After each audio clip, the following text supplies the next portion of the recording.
Good afternoon. I'm Joyce Klein. I'm director of the Aspen Institute's Business Ownership Initiative within our Economic Opportunities Program. And it's my pleasure to welcome you to today's event, Delivering Credit to Entrepreneurs of Color Impacted by COVID-19, Why Community Financial Institutions Are Essential. This conversation is part of the Economic Opportunity Program's ongoing Opportunity America discussion series. And that series explores the changing landscape of economic opportunity in the US and its implications for individuals, families, and communities across the country. And I want to note our deep appreciation to the Ford Foundation, Prudential Financial, the Walmart Foundation, the Cerdna Foundation, and the MasterCard Center for Inclusive Growth for their support for the Opportunity America discussion series. At the Economic Opportunities Program, we focus on advancing strategies, policies, and ideas to help working people and small businesses to thrive. And I think, as we all know all too well, small businesses and working people are facing extraordinary challenges today, with millions of small businesses struggling with declining revenues and concerns about needing to close for good, with workers experiencing job losses, now made more difficult by the expiration of expanded UI benefits, or if workers are still working, balancing caregiving and work, which is made more difficult as daycares are closed and students are expected to learn from home. And at the Economic Opportunities Program, we recognize that for too long, race, gender, ethnicity, and place have played an outsized role in who is included in economic opportunity in the US and who's shut out. And the topic we're going to be discussing today is deeply connected to the work that my program, the Business Ownership Initiative, has been doing for several years to explore the particular challenges that are faced by entrepreneurs of color in the United States and the role of community development financial institutions, or CDFIs, in getting them access to resources, particularly to capital and credit. And since the pandemic hit, our team at the Business Ownership Initiative has been sort of really doubling down even more on our work with CDFIs, as we call them, funders and policymakers, including some of the panelists who've joined us for today's discussion, to identify the policies and investments that are needed to really reach entrepreneurs of color. And we think this is an essential topic to be tackling when we're really at the confluence of both an unprecedented economic downturn and a renewed and much needed call for racial equity and justice in our country. And you know, if you look at the quarterly GDP figures that were released last week, you see what's happening to our economy at a more macro level. At the firm level, I just want to call out, there's been a lot of research and writing about this, but the Federal Reserve Bank of New York just today released a brief that shares some of the key reasons why this pandemic has struck so deeply, in particular at Black-owned firms and communities. So I'm going to get us into our conversation, but first I want to quickly review our technology. We're thrilled with the participation in today's event. We had more than 1,000 folks register to join us. So we are in webinar format, which means that all attendees are muted, but we do welcome your questions. So please use the Q&A box on the bottom of the Zoom window to share any questions or comments you have. Thank you to the many of you who submitted questions in advance when you registered. We're going to try to get to as many questions as we can. Probably not all, given how many people have signed up, but as many as we can. We encourage you to tweet about the conversation. Our hashtag is #TalkOpportunity. If you have any technical issues during the conversation today, you can chat with Tony Mastria on our team using the chat feature, or you can email us at eop.program@aspeninstitute.org. I will note the webinar is being recorded and it will be shared via email and it will be posted on our website, and we'll push that information out to you after the event today. Just briefly, in terms of what the agenda looks like, we'll have a moderated discussion with our panelists led by Helaine Olen, who's an opinion writer with the Washington Post. Then Helaine's going to pose some of the questions to our panelists, drawing on the questions that many of you submitted when you registered. So thanks again for sharing those. We'll also draw on questions you can submit during the course of the conversation through the Q&A feature on Zoom. And please note, you can upvote a question if you see one that's already been asked that you particularly like our panelists to address. So with that, I'm going to go ahead. I'm going to cue our panelists to turn on their cameras, and I'm going to turn it over to our moderator, Helaine Olen. As I mentioned, Helaine's an opinion writer with the Washington Post. She's also the senior managing editor for Public Seminar at the New School. Helaine, thanks again for joining us to moderate today. I know you're doing this during your vacation, so we deeply appreciate it. Well, I consider this an insanely important topic, so I was thrilled when you asked me. Great. So anyway, good afternoon, everyone, or good morning, as we say on the West Coast here. I'm Helaine Olen, as Joyce just said, of the Washington Post and the News School, and I am thrilled to join Aspen for incredibly a group of CEOs companies have released a letter begging to small businesses, calling what's now on offer beyond adequate. Revealed that 2,000 businesses listed on its platform that temporarily closed.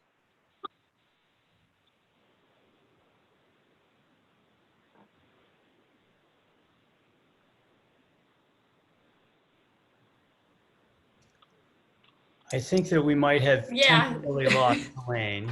Thanks, Michael. I'm gonna go. Yeah, this is Joyce. I'm gonna come back on again.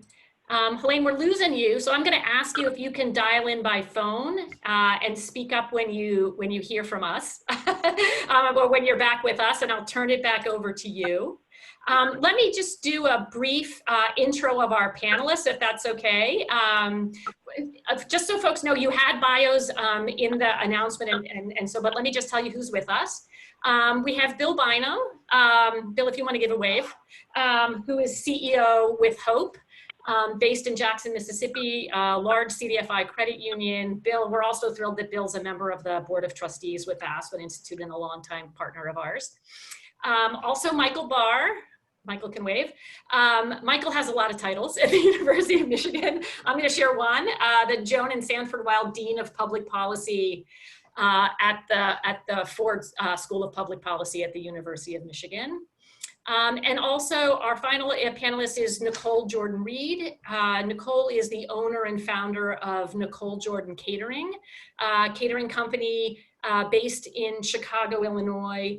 And Nicole, as she'll share later, was connected to us by Axion in Chicago, which is a community development financial institution that does small and micro business lending in Chicago, and is a close partner of ours. So it doesn't seem like I see Helaine back. So I'm just gonna roll and let Helaine jump in when she gets there.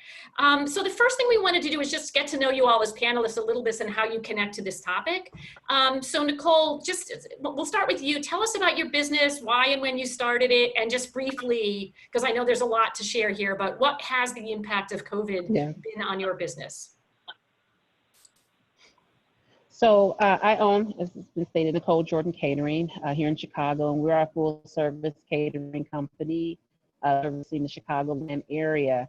And we've been in business about 4.5 years. Prior to that, I had a 20-year career in corporate America and consulting, doing a myriad of things, but made the transition from that to catering and being an entrepreneur, which was really my passion, and doing that in the food service space. With the pandemic that is upon us and the start of COVID, it definitely stopped us in our tracks. We had a complete drying up of our business. In March, I mean, literally over a period of a week and a half, leading up to like mid-March, events were canceled from that point until summer. Because people are gathering, and we do, and a lot of our business was large events or conferences, working with a lot of nonprofits. So we are delivering food to people, and with that, it pretty much blindsided us in that way. So we had to really regroup and start to think about how we approach business. Because it wasn't an option to not be here, but how we can, regroup. Great. Well, thank you. We'll dig more into what that experience has been and how you've been really thinking about your business going forward. So, but next I'm gonna turn it to Bill. Bill, you, as I mentioned, you lead Hope Enterprises, community development credit union, which is one kind of community development financial institution. So tell us a little bit about Hope and its work, and maybe a little bit about your journey, how you landed at Hope.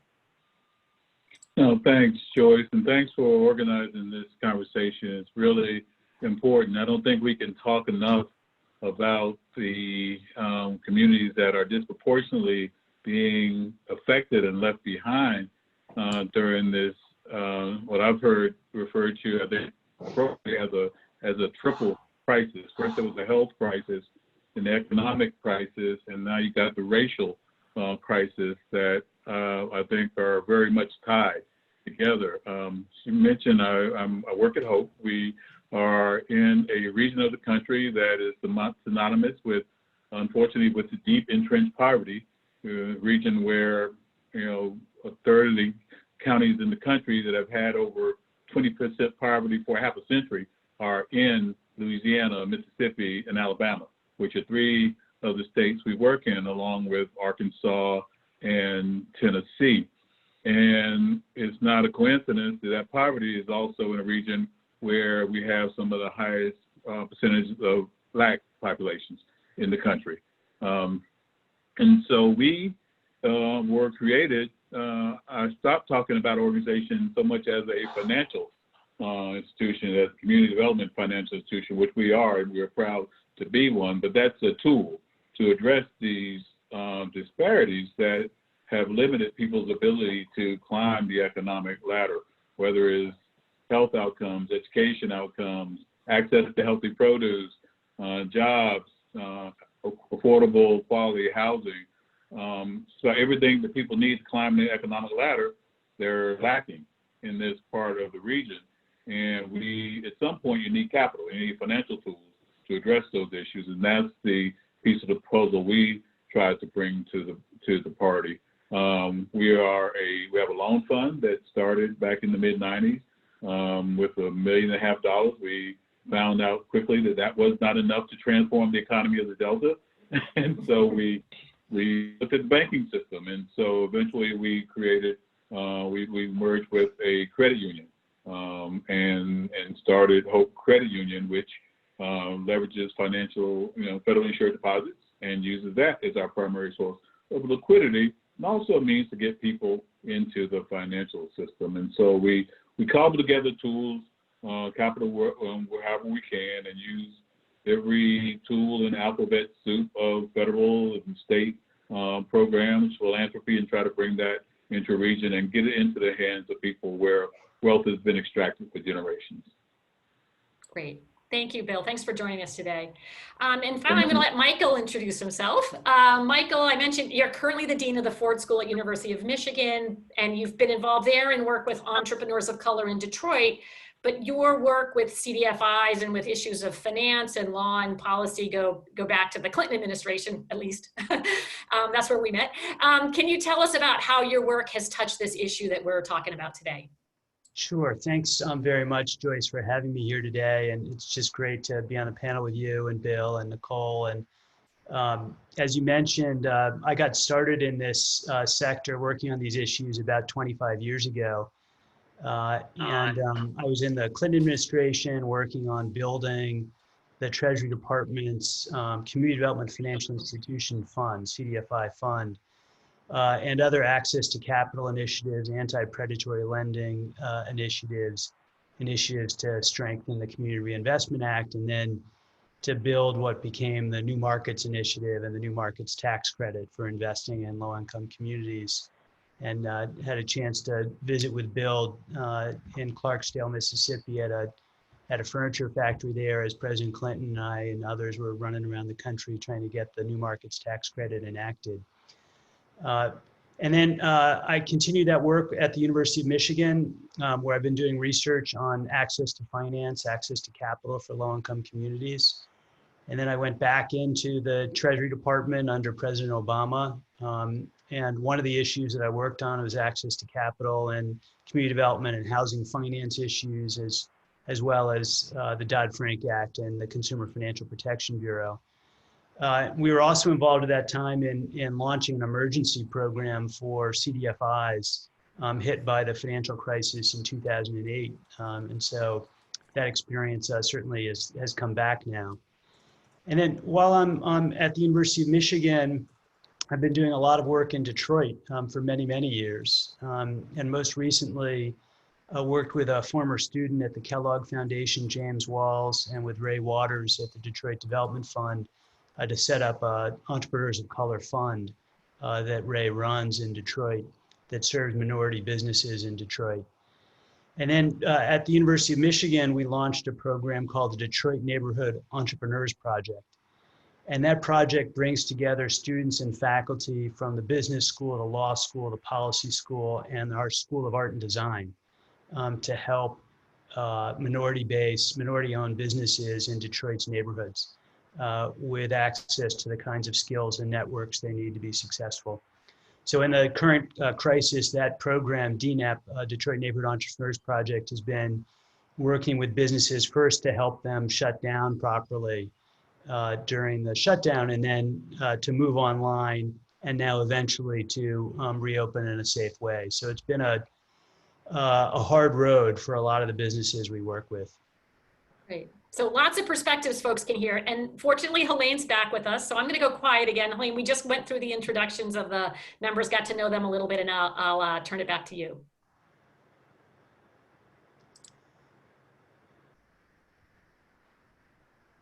Helaine, you may be on mute. Yeah, you are. Okay, so can everybody hear me now? Nope, you're a little bit feedbacky. Okay, is that better? Yep. Wait, is that better? Yes. Yes. Is that better? Yep. Okay, all right, finally, okay. Anyway, I'm glad to be back. Nicole, I want to give my first question over to you. You applied for a PPP loan and didn't or grant and didn't receive one. Can you talk to us a bit about the process and who you ultimately did receive funding from? Because I know you received funding from other sources. Yes, correct. So yes, I did apply for the PPP twice and did not get it. The process initially, I was applying or planning to apply through my current bank where I do all of my commercial banking. And that was a little bit of a challenge. There was a lag there. So from the time of the initial notification that we could start applying to actually getting contacted to move forward with the application, there was a little bit of a lag on the part of the bank. And so I opted to not go with my financial institution and leveraged another path due to my being in, I participated in the Goldman Sachs 10,000 Small Business Program in 2018.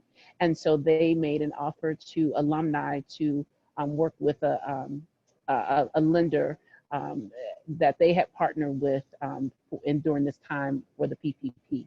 And so I did that, and come to find out I was not eligible and was rejected based on a couple of things. So as a business, I am an And what LLC. were you, I don't want to interrupt, but what did they say Yes. were the reason for you not being eligible? You are an entrepreneur, you should be eligible, right? Yes, so that's correct. So at the time, I when the application went in, I used my 2018 filings, which I had not submitted, had not filed my 2019 taxes for the business at that point in March, and early in mid-March, and so, or late March. And because of that, in that year, I actually took a loss in the business. And so because of the numbers that they're looking for on your like Schedule C and all of that with your filings, the calculation is 2.5. And so because it was 2.5 on a negative, they were no. The answer was no. Long story short.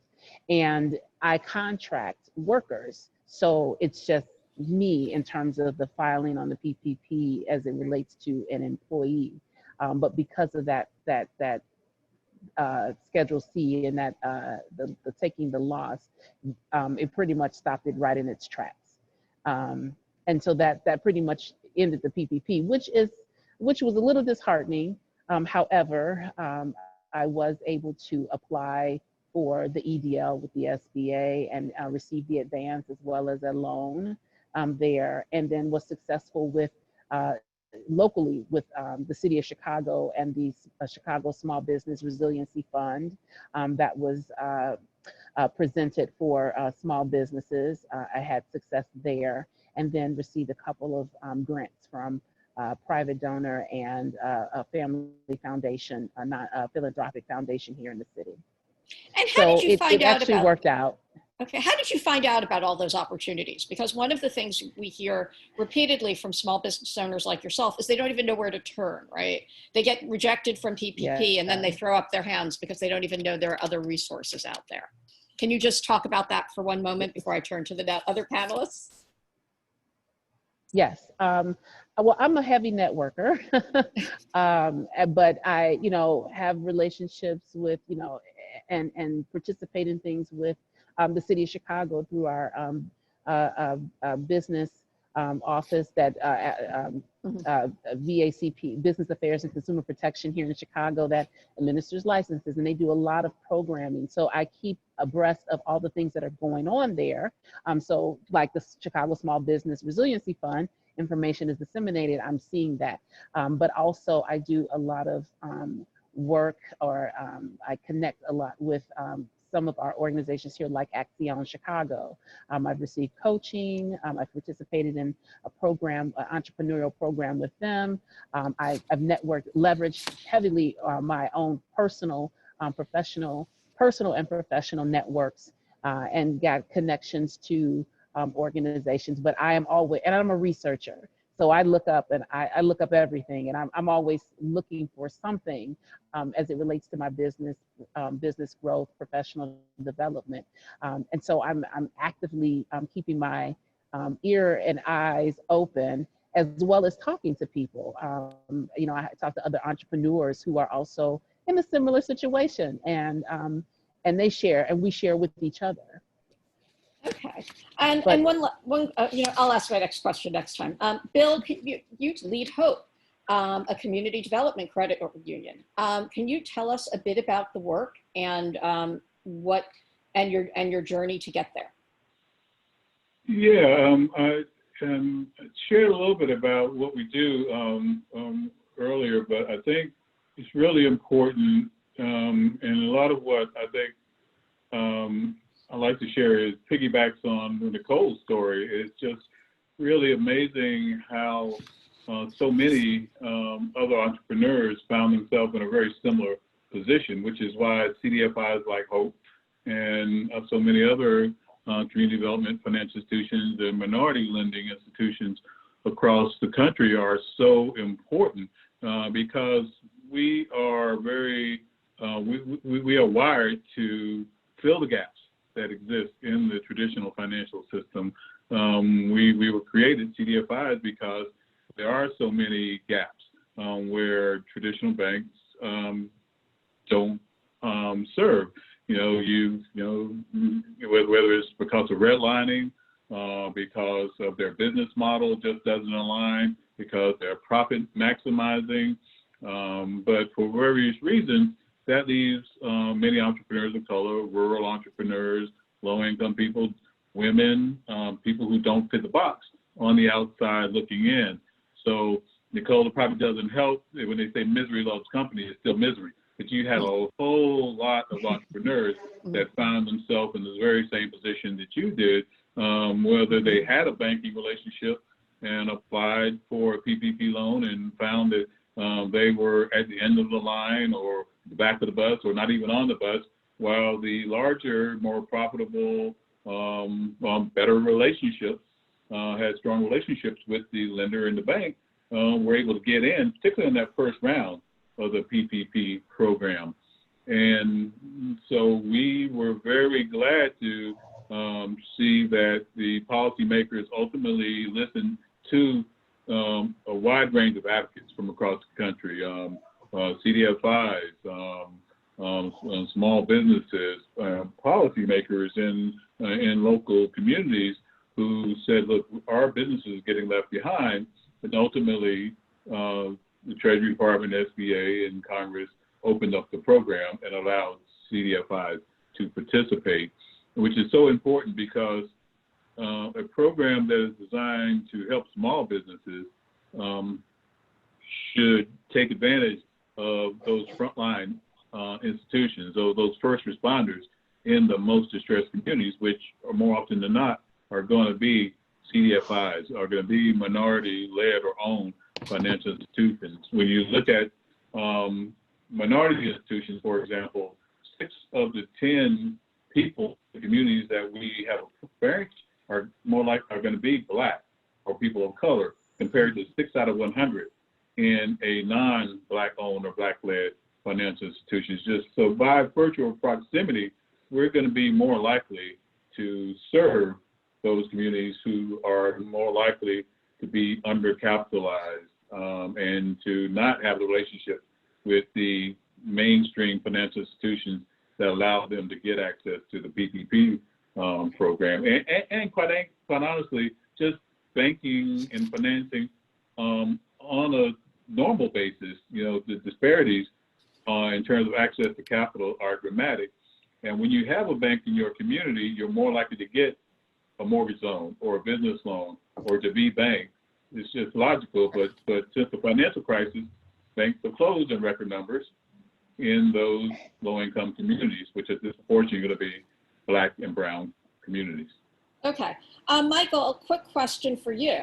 As someone with a national and policy perspective, how surprised were you by what happened with the ability of entrepreneurs of color to access the PPP or not access the PPP, as the case may be, and other federal relief programs? And how does this relate to the challenges of entrepreneurs of color historically face in getting access to credit? Well, I agree with what Bill and Nicole have said about the difficulties that African-American businesses face and other minority businesses face in this environment.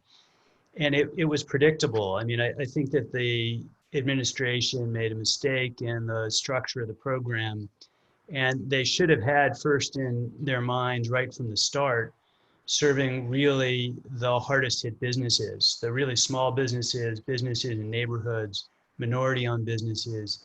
And they could have and should have structured the program to make sure the dollars went out the door first to the institutions, the small businesses, the entrepreneurs who needed it the most. And minority entrepreneurs are often not able to access this full range of resources. Nicole, I think, is an exception to the rule of many minority businesses who don't have the kind of networks that Nicole described. They don't have the full set of background and skills that Nicole described, and they don't have the banking relationships. And that being cut off in so many ways from banks and from these networks is makes it really hard for minority-owned firms. And that's why CDFIs and minority-owned banks play such a critical role for minority-owned businesses in distressed neighborhoods in particular, but really all over the country. CDFIs have a track record of serving minority entrepreneurs. They are in the communities, they're serving, and they're able to do a much better job often. But even for the institutions that, for the banks, that had access to this lending, if the program had been set up so that they were needed to prioritize minority-owned businesses, we would have seen a much different program. And I think it's just a tragic mistake. Now, there are all kinds of basic problems with the program too, we can talk about in the details, that make it hard for small businesses to use, the PPP program in particular. But that basic choice about who to serve first, I think, is fundamental. I would agree with that. Nicole, question for you. You've been working with a local CDFI, Aspen in Chicago. What is the experience of working with them? How is it different from a bank or other lending organization? And have you ever received loans from more traditional lending organizations in the past? So, you know, if you can compare the experience for us. So, with my business, I self-funded my business starting out. Which is what most entrepreneurs do. Right. Yes, everything. And so the paths that I took to get funding outside of my own pool of funds, I did do some crowdfunding through Kiva in 2017. Did that as we were expanding, and which was a really great experience. Not your traditional, but it was an interest-free loan. You solicited donor support, and it was very helpful at that time. Had you ever? I had not. I'm sorry. I mean, Yes, have you I'm ever sorry. gone through a bank though? I mean, have you ever gotten money? No banks. No banks. In Have the you tried? traditional path. Okay. Have you Uh, had you tried prior to this? I mean, in the pre-COVID days. I mean. Yes, which was a challenge in getting, because I was looking at getting a line of credit. And can you talk about that a bit? It was, the bank that I bank with, and it was pretty much no. Going through submitting, they had all my information, and I totally got rejected. And did they give you a reason? What was their reason? So I know I've leveraged a lot of credit, and so that was probably a negative in for me. But my credit overall is good, relatively speaking, for a young business. But they, I felt like the criteria was, I mean, they have their criteria, but it felt a little more stringent than, kind of the help that I needed, even having decent credit, but still leveraging some, having some debt, those kind of things. But I have steady income, and had with the business, and there was definitely historical information to that. And you had to in terms pay. of revenue. I'm sorry, I'm doing the New York thing where I talk over people, and I'm so sorry. Did you have to pay higher interest rates to get loans because you weren't going through traditional bank? So I did. So I did leverage some other alternatives in terms of like the Cabbages of the world, which, so and their rates are astronomical. But you have to be very, very intentional and strategic about how you utilize those types of funds, because the return on the payback is a lot different. It's structured differently. The interest is very high. And if you're not getting, as a business, if you have lulls or any hiccups, it could definitely adversely affect you. It's not the best route, but it's fast.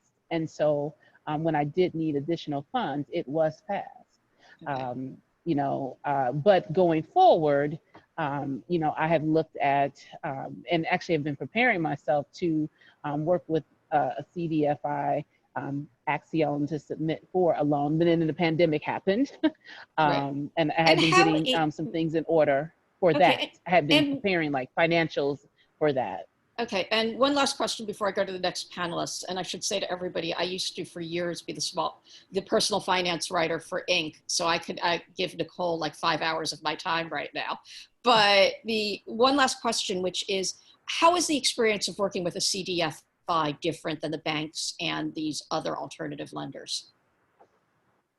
Well, working with a CDFI gives you a couple of other advantages. You get to develop the personal relationship, number one, a lot differently than with your bank.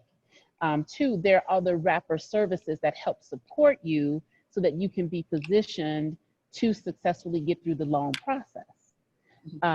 So that, it's not just, I'm applying to the loan to the CDFI, but there are also workshops and programs and resources that can help you look at, okay, am I able to get this? What do I need to do? Where are my gaps? How do I need to plan for this? And to start to think about those things and then act on them, so that you can get through the process, which is much different than just, the bank, right? It's either you have it or you don't, and pretty much, in the long and short of things. The CDFI, because of the services and support that is available, gives you a different positioning. Okay, that's terrific. And Bill, can you talk about what HOPE does And what allows you as an organization, as a CDFI, to allow to make loans to entrepreneurs of color like Nicole that, the banks, don't want to help and, are otherwise left to the mercy of, alternative lenders, charging much higher interest rates? Banking used to be a very hands-on, personal process where you actually sit down with Nicole and you have a conversation with her and other entrepreneurs like her. You realize how brilliant they are to be able to cobble together resources and to get to a point where they can actually start to generate revenue and find a market and a niche despite all the obstacles that have been put in front of them. And so, that is someone you want to bet on and put them in a position to actually stabilize and grow and to nurture more Nicoles and be a role model for more Nicoles in the communities where they live. But unfortunately, what lets you do that? What allows you to do that as an organization so that the banks and the alternative lenders don't have? I mean, is there something in your structure? First and foremost, we don't treat people like it's not a formula. We don't put people into a computer and churn them out and you're a yes or a no. It's understanding their financial position, what they're trying to do. We are personal bankers. We are private bankers for underserved people in places. Folks like many of us, I didn't know what a personal private banker was at one point, but they actually will sit down with wealthy people and help them solve their financial problems. No one needs that more than people of color, low wealth people, and so we step in and fill that gap, and we have a conversation about what your financial position is, what you can afford. We don't put them in a financial relationship that is predatory and actually puts them into a debt trap. And so that's certainly our approach, and how we engage the entrepreneur is one thing. And so many people of color will even people of means will often go to a petty lender because they are more likely to get a yes. No one wants to be rejected. And so it's just a matter of being treated with dignity and respect. And so you go to where you feel like you'll be treated like a person and value.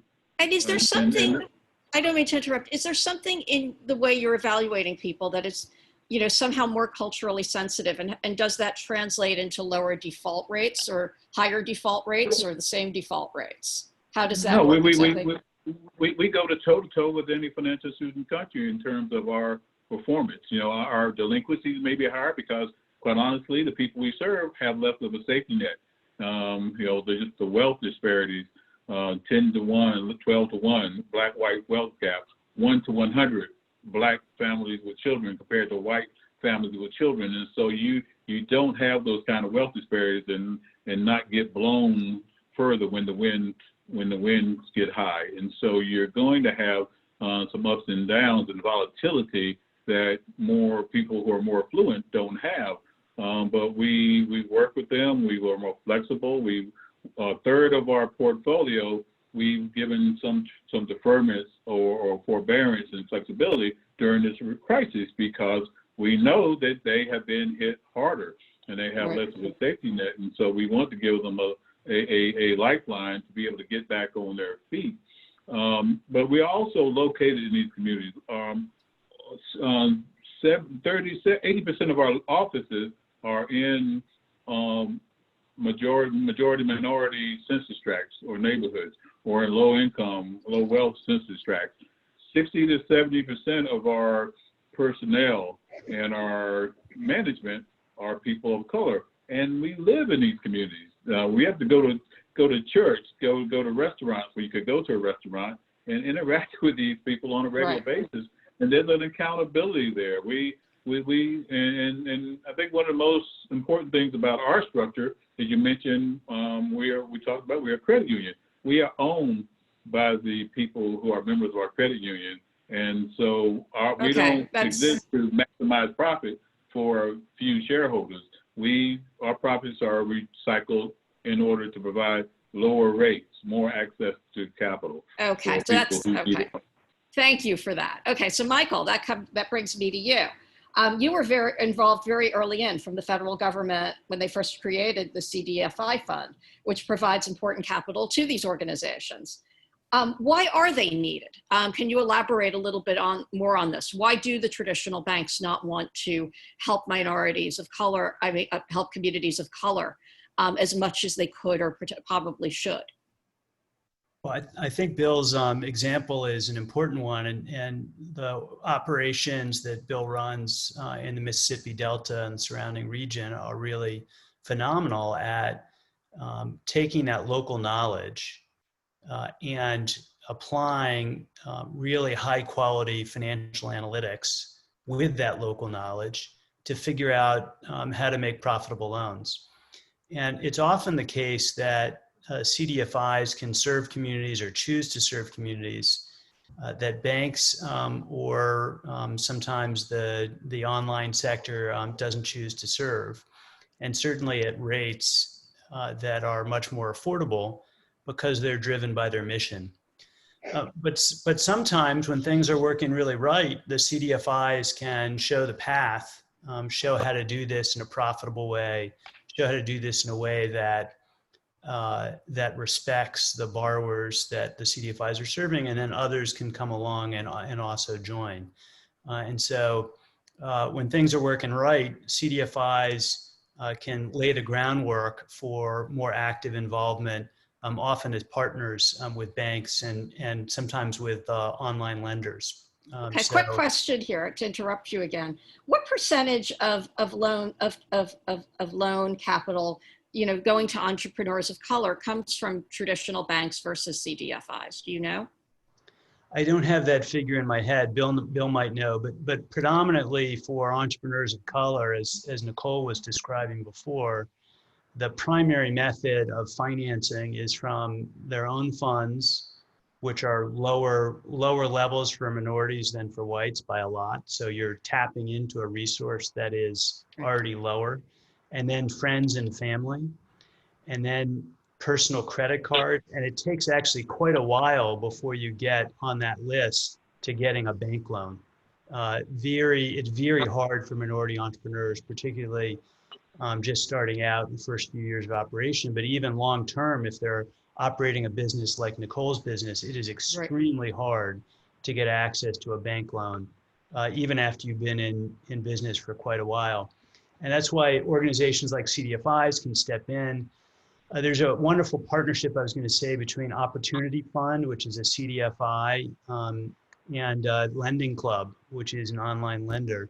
And they actually work together to do small business lending. They take the expertise of Lending Club's back office operations and the front end mission and local knowledge of Opportunity Fund to do small business lending. So it's possible for CDFIs to make a ton of progress here, but also possible for CDFIs to partner with banks and with other lenders to expand the pool of capital available in minority communities. Right.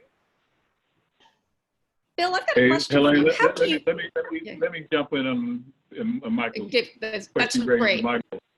1% of SBA lending in the state of Arkansas went to Black entrepreneurs. 1%. 80+% of our PPP loans went to entrepreneurs of color.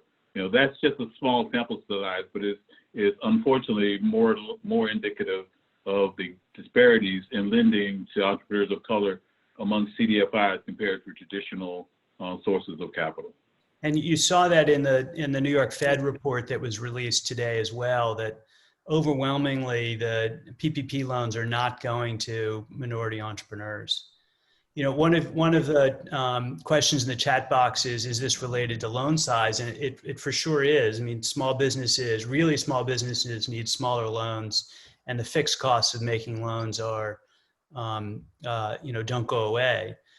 But it's not only that. I mean, there are mission and choices that institutions make, and it would have been possible, as we were discussing before in the PPP example, for banks to be told, here's the priority of lending. You need to lend to really small businesses first, And then we can talk about bigger businesses over time.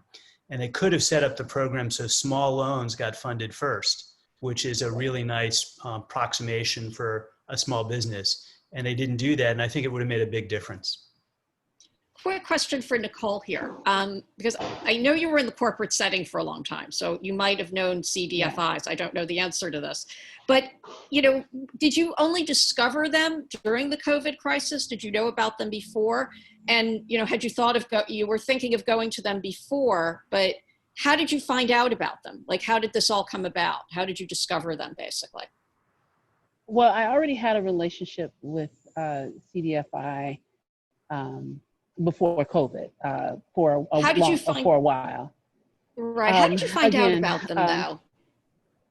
So, through networking. The first CDFI I found out about, which is another one here in Chicago.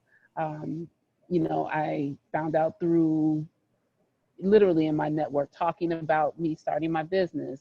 Someone's like, "Oh, have you heard of XYZ?" And I'm like, "Oh, no, I haven't. Oh, check into that. Oh, I know someone over there."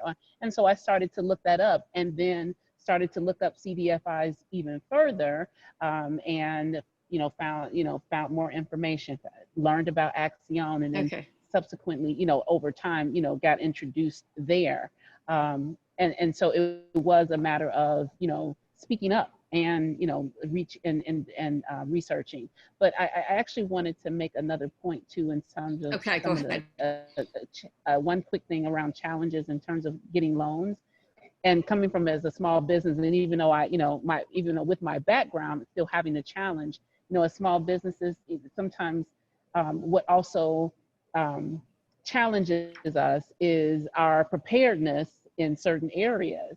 So, when this pandemic hit, from a financials, are your books in order? Is your accounting in order? How are you managing those things? And how are you able to show a bank or show a CDFI what you have in terms of viability as someone to receive a loan? And, that's something that is also critical to address. And I think that, there are some smaller, some banks that are looking at the totality of the person and business. But I think, like I said, with the CDFI, because there's other programming, you have an opportunity to pull all the things together in order to be a viable candidate, not just even in a loan through a CDFI, but then now priming yourself to be a strong candidate in the traditional banking sense. Right. And Bill, you had talked a bit before about, being in the communities, and that's how people found out, about you. But have you found that it's hard to get the word out sometimes, that people just go to other lenders first because they literally don't know you're there? Unfortunately, many of the communities where we serve, we work, they are bank deserts.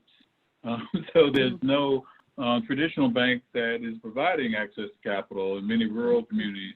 Even in many cities, in many Black neighborhoods, the banks have closed. And so the predatory financial service providers are more likely going to be in those neighborhoods than not. And so, and kind of honestly, CDFIs, relative to the need in these communities, demand are very small. So we don't have the marketing budget. So we do a lot of grassroots. We do a lot of networking with other nonprofits, and over time we've become a more clearly important part of the financial system. But we are more often than not we're the R&D arm of the financial system. We show what can be done and how to make loans in communities that are underserved, and we try to scale that up. Nicole mentioned the 10,000 Small Business Program. That's initiated by Goldman Sachs. We work with Goldman Sachs after the Hurricane Katrina to bring capital into the Gulf Coast and into New Orleans. Wells Fargo has started to, and other banks have started to put their PPP fees into CDFIs to invest in places where they are not. And so Netflix made a $10 million deposit into our credit union to import capital into these well-starved communities. And so as more mainstream corporations and banks start to invest in CDFIs, people know more that we are a viable solution. And so the word starts to get out, but in terms of marketing, it's a slog getting the word out and countering the existing barriers to financial services is significant and has to be overcome, not just by CDFIs, but by public policy that really takes serious opening up access to capital, making it more affordable, and protecting consumers from these predators. Once we get capital into these communities, you can't be stripped away by the vultures that are preying on those most vulnerable in society. Let me just pick up on that point from Bill, if I might, just for a second, because I think that last point is so critical. You know, if you think about the consumer protection world, we don't have a perfect set of laws in that area by any means, but at least we have the basic idea. We have a Consumer Financial Protection Bureau and a set of rules that are designed to protect consumers from predatory practices. There's a Truth in Lending Act for consumers if you want to get a consumer loan or a mortgage loan. If you're a small business, we just let you go to the wolves. There's no Truth in Lending Act for small businesses. If you want to compare two different loans, banks and other lenders are not required to present those in comparable ways. And you have people taken advantage of all the time in the marketplace. I think it's a real strong issue. Joyce Klein, our host today, and many others came together to start a responsible small business lending coalition to try and fight these bad practices. And I think it's absolutely critical that we reform our federal laws in this area, or more small businesses are going to get hurt. And we need them to be able to grow. We need them to have a vibrant economy. We make it so much harder for small businesses by not having those kinds of protections. I absolutely agree. I'm going to switch over. We have less than 10 minutes left, so I'm going to switch over and ask a couple of real policy questions that have come in from people. One person wrote in to ask from a new CDFI. They're looking to understand the ideal product that could help entrepreneurs, specifically entrepreneurs of color. Is there anything that you find particularly works well? And I think that's a question for all three of you. If you want to start, Nicole, what helped you most? And then I will turn to the quote experts. In terms of the ideal product, you know, having a CDFI that is looking at the whole package, if you will, as a person, as a business rather, and you know, looking at what their plan looks like, you know, what their history looks like, how are they, you know, what work have they done either with that CDFI or other programs, and you know, experience acquired, if you will, around their own business and running and managing that business. In addition to the other financial, you know, things that you have to look at, but not basing it solely on it's a credit driven, it's, you know, finance, you know, heavy finance driven. You know, how does that underwriting take into account the I'm going to say the softer aspects, if you will, versus the hard and fast numbers, and being able to tie those together to create a package that someone can then access from as far as a loan, and then use that to thrive, and then have money that is not just, you know, kind of covering the current spread, but allows you to, you know, plan and execute on a strategy that allows you to grow. So funding that is also enough to not just get by, but also to really, you know, more realistically grow your business. Okay. Bill, do you have thoughts on that? No, I think it builds on what Nicole said. You really have to meet an entrepreneur where they are. You know, 60% of the members of our credit union either didn't have a bank account or were relying on petty lenders before they joined our credit union. So they were outside the banking system looking in. And so when that's the case, they're not going to be your traditional a credit. And so you've got to sit down and understand how they manage the resources they've had. You know, and tens of millions of Americans are credit invisible. They don't have a formal credit score. And so you've got to use non-traditional sources to underwrite that credit and understand how they manage. Is it the utility bills? Is it the mobile phone payments? And build a way to understand how they manage their resources and go from there. Quite honestly, there are just too many, you cannot approach them in a traditional way. And so I think that's what CDFIs do so well. They develop a relationship with the entrepreneur, and particularly with small mom and pop entrepreneurs. You cannot disconnect the personal balance sheet from the business balance sheet. They are one and the same. And so you've got to understand that. And hopefully as they grow and become more stronger, they'll start to be able to provide traditional financial statements, and you can help them grow and become stronger in how they manage their business. But it is you've got to meet the entrepreneur where they are. And unfortunately, in many communities of color, you're not going to find as many if you will, credits. Okay, Michael, do you have any thoughts on this?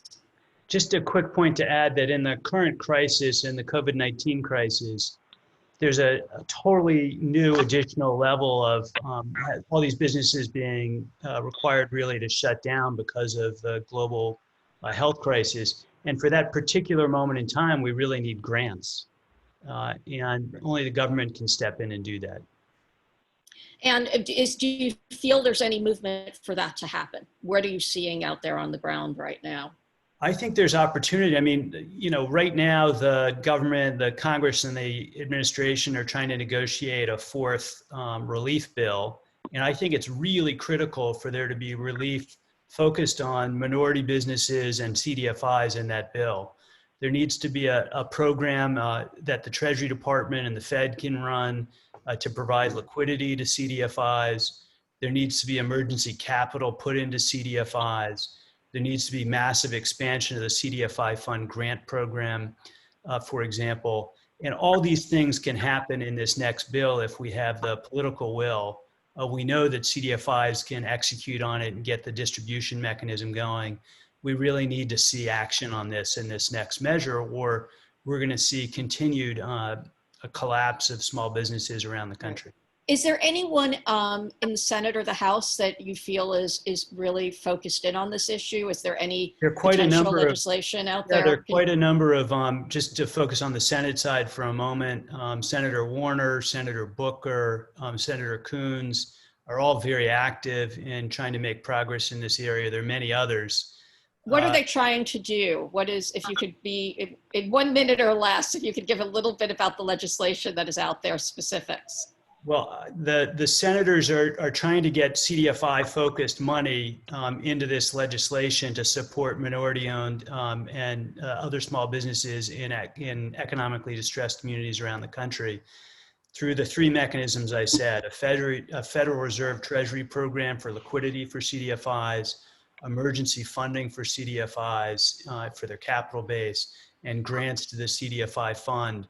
Okay. To help them bolster CDFIs in this critical time. Okay, and really one last question. Oh, go ahead.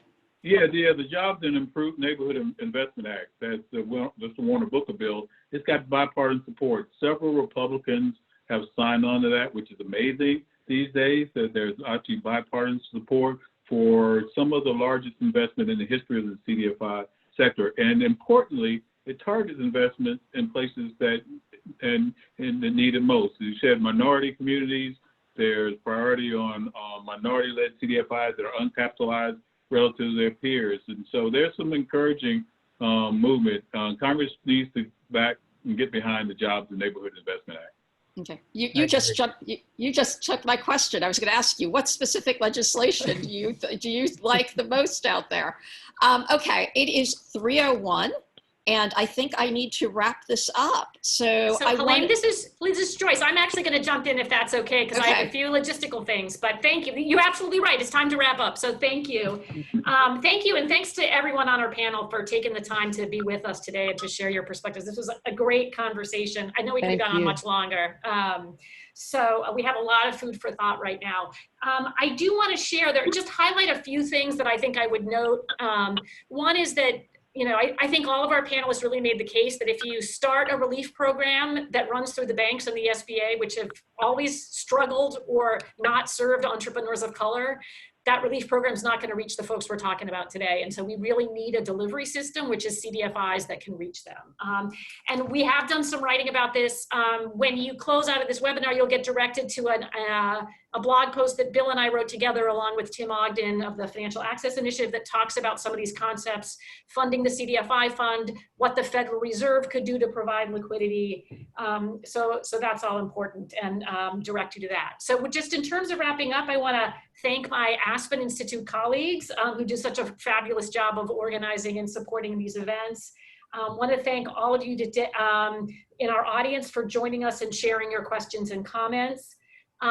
Please keep an eye out for our next Opportunity American event, which is going to be later this month. Please take a moment to respond to our quick feedback survey at the close of the webinar, or send us an email at eop.aspeninstitute.org and let us know what you think. We'd love to hear from you and get your feedback. And keep an eye out, we will be sending out the recording to the event, hopefully a little bit later today, but if not tomorrow. So thanks again, everyone. Thanks to our panelists. Have a great day. Okay, thank you. Thank you so much. Thank you. And especially thank you to Nicole, who took time from trying to save her business to spend an hour with us. You are the most important person here. Discussion. I just want you to know that. Hear, hear. Thank you. It was a worthwhile discussion. Okay. Take care.